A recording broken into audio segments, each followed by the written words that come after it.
자, 오늘 우리가 살펴볼 이야기는요. 겉으로 보기엔 그냥 평범한 중매 결혼 이야기 같지만 사실은 한 민족의 운명을 통째로 바꿔놓은 아주 결정적인 임무에 관한 이야기입니다. 바로 창세기에서 가장 길고 또 가장 중요한 장 중 하나를 한번 제대로 파헤쳐 보겠습니다. 여러분, 창세기 하면 보통 뭐가 떠오르세요? 아마 천지창조나 노아의 홍수 같은 엄청난 스케일의 사건들을 생각하실 텐데요. 근데 정말 놀랍게도 창세기에서 다니엘 서사로 가장 긴 이야기는 바로 이 아내를 찾아 나서는 임무에 대한 거예요. 이게 뭘 의미하겠어요?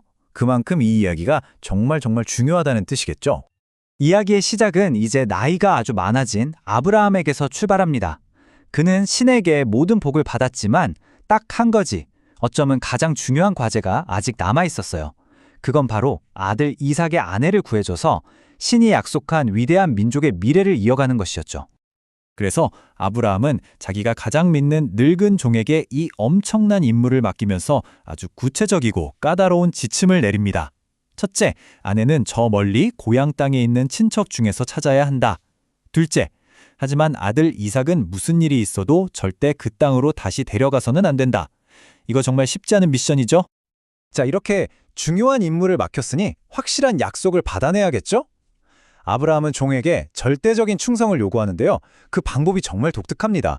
아마 성경 전체를 통틀어 가장 기이하고 낯선 맹세 장면이 아닐까 싶어요. 아브라함이 뭐라고 하냐면 바로 이 구체적인 행동을 요구합니다. 오늘날 우리가 보기에는 솔직히 좀 당황스럽고 충격적일 수도 있는 그런 장면이죠. 이걸 읽는 사람이라면 누구나 똑같은 생각을 할 거예요. 아니, 지금 이게 뭐 하는 거지? 도대체 무슨 의미가 있는 걸까? 여기서 핵심은 이게 그냥 이상한 행동이 아니라 지극히 엄숙하고 상징적인 행위였다는 겁니다. 당시 문화에서 허벅지는 생명과 자손, 즉 혈통의 근원을 상징하는 완곡한 표현이었어요. 그러니까 이 맹세는 아브라함의 모든 후손과 미래 전체를 걸고 하는 목숨만큼 무거운 서약이었던 거죠. 그리고 이 기이한 맹세가 아브라함만 했던 특이한 행동도 아니었어요. 나중에 보면 그의 손자인 야곱도 아들 요셉에게 아주 비슷한 맹세를 시킵니다. 그러니까 이건 당시 연장자가 자신이 직접 처리할 수 없는 아주 중대한 가족 문제를 다른 사람에게 맡길 때 사용하던 굉장히 진지한 문화적 관습이었던 셈입니다. 자, 이 엄숙한 맹세까지 마친 종은 이제 수많은 낙타를 이끌고 머나먼 메소포타미아로 떠납니다. 그리고 마침내 목적지 근처 우물가에 도착하는데 이제부터가 진짜 문제죠. 이 낯선 땅의 수많은 여인들 중에서 대체 어떻게 그 운명의 한 사람을 알아볼 수 있을까요? 그런데 이 종은 정말 지혜로웠어요. 그냥 무작정 돌아다니면서 예쁜 여자를 찾지 않습니다. 대신 신에게 기도를 하죠.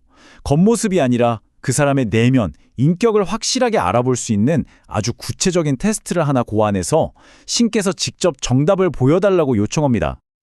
그 시험은 2단계로 이루어져 있어요. 첫 번째 단계는 간단합니다. 제가 물 좀 달라고 했을 때 친절하게 물을 주는가?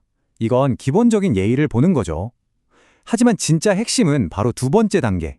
즉, 제가 요청하지도 않았는데 먼저 나서서 제 모든 낙타에게도 물을 주겠다고 하는가?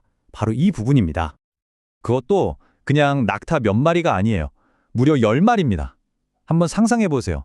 머나먼 사막길을 여행하고 오니 목마른 짐승들한테 물을 먹이는 게 이게 보통 일이 아니었겠죠. 맞습니다. 이건 그냥 어머 친절하시네요 수준의 호의가 아니에요. 우물에서 물을 수백 번 길어 날라야 하는 엄청난 육체노동이자 자기 희생적인 환대 정신을 보여주는 그야말로 파격적인 관대함을 알아보는 시험이었던 겁니다. 자, 이렇게나 통과하기 어려운 어찌 보면 좀 무리한 시험을 만들었는데 과연 이 테스트에 응하는 여인이 나타났을까요? 놀랍게도 그 응답은 정말 눈 깜짝할 사이에 즉각적으로 나타납니다. 성경을 보면 종이 기도를 채 마치기도 전에 리브가가 나타났다고 되어 있어요. 타이밍이 이건 인간적으로는 불가능할 정도로 완벽하죠. 그리고 이야기의 전개 속도를 한번 보세요. 정말 놀라울 정도로 빠릅니다. 성경 본문은 종과 리브가의 행동을 묘사할 때 달려가서 급히 같은 단어를 계속해서 반복해서 사용해요. 마치 이 모든 게 신의 완벽한 계획 아래서 한치의 망설임도 없이 일사천리로 진행되는 것 같은 그런 긴박감까지 느껴지죠. 종은 정말 숨을 죽이고 리브가가 이 힘든 노동을 모두 마칠 때까지 그저 조용히 지켜만 봅니다. 시험의 모든 조건이 완벽하게 충족된 걸 두 눈으로 확인하고 나서야 그는 드디어 가장 중요한 질문을 던지죠. 실례지만 댁이 네 집따님이시여? 그리고 그 대답에서 모든 퍼즐 조각이 맞춰집니다. 그녀는 그저 마음씨 고운 여인이었을 뿐만 아니라 바로 아브라함이 찾으라고 했던 자기 형제의 손녀, 바로 그 가문의 사람이었던 겁니다. 임무는 그야말로 완벽하게 성공한 거죠. 자, 그런데 말이죠. 왜 성경은 이 단순해 보이는 중매 이야기에 이렇게나 많은 지면을 할애하고 있는 걸까요? 그 이유는 이 이야기가 그냥 있었던 일을 쭉 나열한 게 아니라 정말 놀랍도록 정교하게 구성된 하나의 문학적 걸작이기 때문입니다. 이 이야기의 전체적인 구조를 보면 정말 감탄이 나와요. 이야기가 시작된 가나안에서 머나먼 메소포타미아로 갔다가 임무를 완수하고 다시 가나안으로 돌아오는 완벽한 대칭 구조를 이루고 있거든요. 이런 정교한 배치는 이 이야기가 그냥 우연히 기록된 게 아니라 아주 중요한 메시지를 전달하기 위해 굉장히 세심하게 설계되었다는 걸 보여줍니다. 또 하나 정말 흥미로운 점은 두 주인공인 이삭과 리브가의 모습이 너무나 대조적이라는 거예요.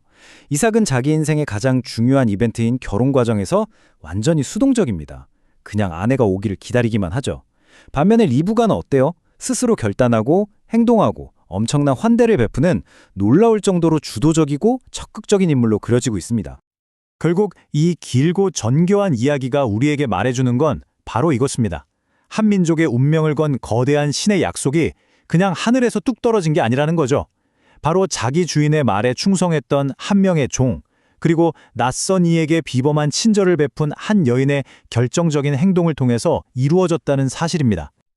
이 이야기는 우리에게 마지막으로 깊은 생각할 거리를 던져줍니다. 이 완벽한 타이밍의 이야기 속에서 과연 인간의 신실한 행동은 어디까지이고 보이지 않는 신의 인도는 어디서부터 시작되는 걸까요? 그 아름답고도 신비로운 상호작용에 대해 한 번쯤 생각해보게 만드는 것 같습니다.